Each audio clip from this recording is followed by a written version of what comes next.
マーベラーチェンジレオパルド。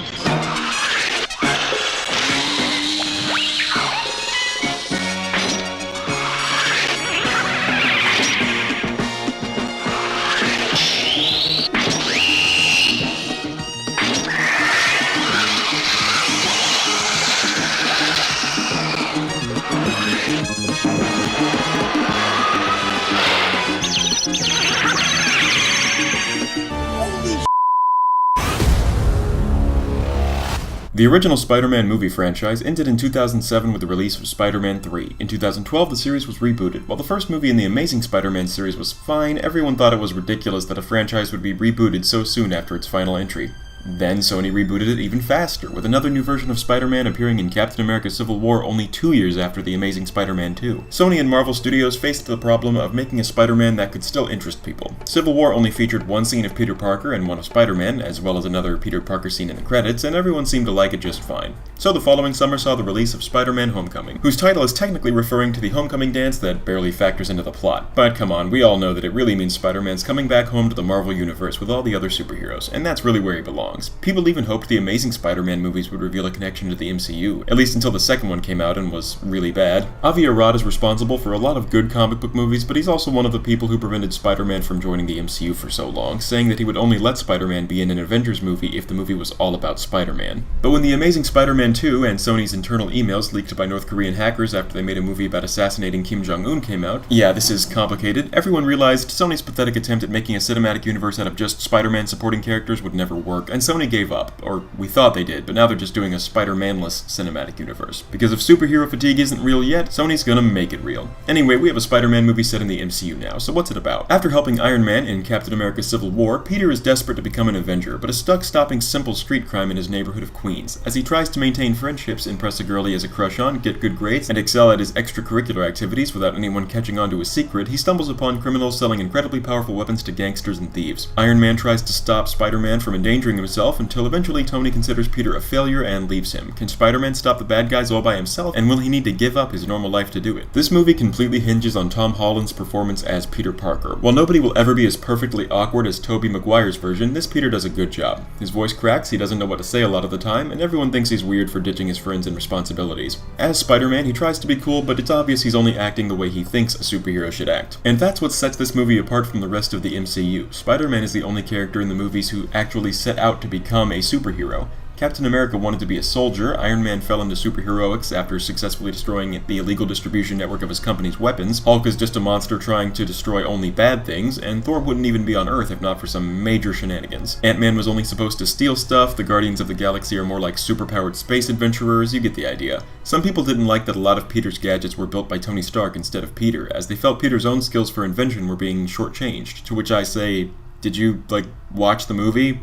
That's the whole point. Every time Peter tries to do things the Tony Stark way, he fails. He is only able to defeat the Vulture without Tony's help at all by using his homemade suit, homemade goggles, and homemade web shooter. He even rejects Tony's suit upgrade and offer to join the Avengers at the end of the movie, yet again making life difficult for the writers of the next Avengers film, but also showing that despite joining the MCU, Peter in no way relies on his connections to it to be a good superhero. The supporting cast here is great. Marissa Tomei plays an Aunt May that feels more like an actual aunt-turned-mother figure than any previous version. Robert Downey Jr. plays an Iron Man who's been saving the world for so long that other superheroes now look up to him as a role model, which he most certainly should not be to anyone. And Jon Favreau's good comic relief is Happy Hogan. I especially like that despite how he was the most annoyed at Peter, we learn at the end of the movie that he helped convince Tony to keep Peter around. Gwyneth Paltrow also returns as Pepper Potts, silencing the years of rumors that she was out of the MCU. Tony even proposes to her. How adorable is it that Happy kept an engagement ring on his person for 9 years because he never knew when his super impulsive boss and friend would decide to propose. This whole scene is a great Iron Man movie scene in the middle of this Spider-Man movie. It's wonderful. But Aunt May isn't the only member of Spider-Man's supporting cast here. Donald Glover was a popular fan cast to play Miles Morales when he was younger, even voicing him in Ultimate Spider-Man, and here he gets to play Miles' uncle Aaron Davis, even referencing Miles. I don't want those weapons in this neighborhood. I got a nephew who live here. Man, Marvel really likes setting up younger superheroes that will probably eventually take over for the current roster, don't they? Jacob Batalon plays Ned, who is pretty obviously a composite of Miles Morales' friend Gank and the character Ned Leeds from the comics. He did a really good job here as a best ever guy in the chair. Sorry, DCW. Laura Harrier plays Liz Liz Allen, who in the comics was just a high school crush of Peter's without much personality beyond liking Flash Thompson more than Peter until realizing all too late that Peter is a better person. In the movie, she clearly likes Peter, but both of them are too young and awkward to pick up on the other signals. At first, it seems like Peter only likes Liz because she's pretty, but there's a scene midway through the film where we learn just how much being a good leader and excelling at her academics means to her. Peter begins to genuinely like her for who she is at this moment, which makes it all the more sad that he doesn't go with her and his other friends to have fun. In fact, this movie could be called Liz's worst week ever. She nearly dies, gets stood up at homecoming, has her dad get arrested, and she has to move across the country. Poor girl. Tony Revolori plays a reimagined Flash Thompson. We finally get an explanation for his dumb nickname, and it's interesting that this Flash doesn't bully Peter physically as much as he's just a jerk to him all the time. Physical bullying is obviously still a real thing, but I think having peers who are mean for seemingly no reason is a more common experience that more people can directly relate to. Plus, physical bullying, real though it may be, is also a very tired movie cliche for student characters. Here, Flash is clearly rich, driving his dad's nice convertible around, and the rich kid picking on the poor kid is a different sort of abusive power than a strong kid picking on a weak kid. Jennifer Connelly voices Karen, the AI Tony Stark put inside Spider-Man's suit. She gives somebody for Peter to talk to when he's alone, but I thought it was really creepy that an AI tried to convince Peter to kiss his crush when she didn't know who was under the mask. Interestingly, Jennifer Connelly in real life is married to Paul Bettany, who voiced Tony's AI Jarvis and went on to play Vision. I can't help but picture Karen's AI being put in a robot body and going by Jocasta in the future. Logan Marshall Green plays Jackson Bryce, who in the comics is a villain named Montana, but in the cartoon The Spectacular Spider-Man and this movie, he plays the Shocker. I like the subtle statement this movie makes, killing off Jackson Bryce and making Herman Schultz, who is the Shocker in the comics, into the villain here. Of course, the movie is really nonchalant about who gets to be the Shocker, since really who cares who the Shocker is. There were set photos of one of these two actors wearing the Shocker's mask from the comics. I kind of wish that made it into the movie. It looks pretty good. Kenneth Choi has a small part as the grandson of his own character in Captain America the First Avenger. That's a neat tie-in. Hannibal Buress is funny as a tired gym teacher, Michael Chernus has a very natural-feeling turn as early Spider-Man comics villain the Tinkerer, and Martin Starr plays Peter's teacher. I choose to believe Martin Starr's character is the same one he played in The Incredible Hulk. No, listen, shh.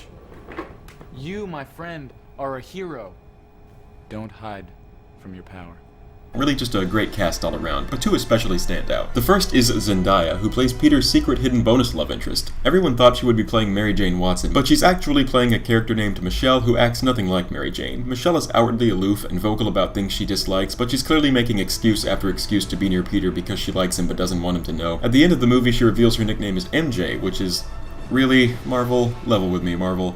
Did you want to make an original character, or did you want to use Mary Jane Watson? Because you could have just had this be Mary Jane Watson in this universe. But making her someone else and calling her MJ is just going to make us think of different versions of Mary Jane Watson every time any character addresses her. And acting like her nickname being MJ is some big reveal is like an anti-surprise, since we all thought she was MJ before the movie came out. She even says that her friends call her MJ, but that she doesn't have any friends, so what, did she just make up this nickname on the spot? Well, the important thing is that she's a good, distinct character and isn't just a rehash of the old version of Mary Jane or of Gwen Stacy from the Amazing Spider-Man films. Finally, we have Michael Keaton as the Vulture. There's a conflict in this movie between youthful idealism and aged cynicism. Peter is motivated to fight the Vulture because innocent people will be in danger if high-tech weapons are sold to street criminals, yes, but he also points out that stealing is just wrong. The Vulture, on the other hand, has been a victim of the system. He's worked hard his whole life only to always be at the mercy of the whims of the rich. He doesn't care who gets hurt as long as he can provide for himself and his family. The twist reveal that he is Liz Allen's dad is the best part of the entire movie. Peter had temporarily given up being Spider-Man, focusing on his friendships and his schoolwork. He even got a date to homecoming, but opening the door and seeing the Vulture was the harshest possible reminder that he can't have a normal life or escape his responsibilities as Spider-Man. It's surprising, it's funny, it's one of the best villain scenes in the franchise. I also appreciate the symbolism of the young new superhero actor fighting the 1989 Batman. It's past versus future, and it's great. The action scenes in the movie are mostly excellent, with one major exception. We get a simple jokey fight with some ATM thieves, but after that, every major action scene challenges Spider-Man by putting him in a position where his ability to swing between buildings is useless. He has to chase down a car in a suburban neighborhood, fight some guys on a boat where the movie tries really hard to have a scene as good as the train scene in Spider-Man 2, and yeah, not even close. Then Spider-Man has to rescue people in the Washington Monument, and finally he fights the Vulture on an airplane. Covering the plane in malfunctioning LEDs really makes the fight fun to watch. There's one thing I take issue with though. These scenes would have all been a great build-up to the first scene of Spider-Man swinging between skyscrapers, but the scene never comes. Instead, when Spider-Man has to get across town really fast, he steals a car. Really? It felt like the writers just came up with a bunch of teenager jokes they wanted to use, and first-time driving was one they just had to fit in somewhere. Generally, however, the comedy is very good. It's less, haha, what you thought was an emotionally engaging moment was actually set up for humor,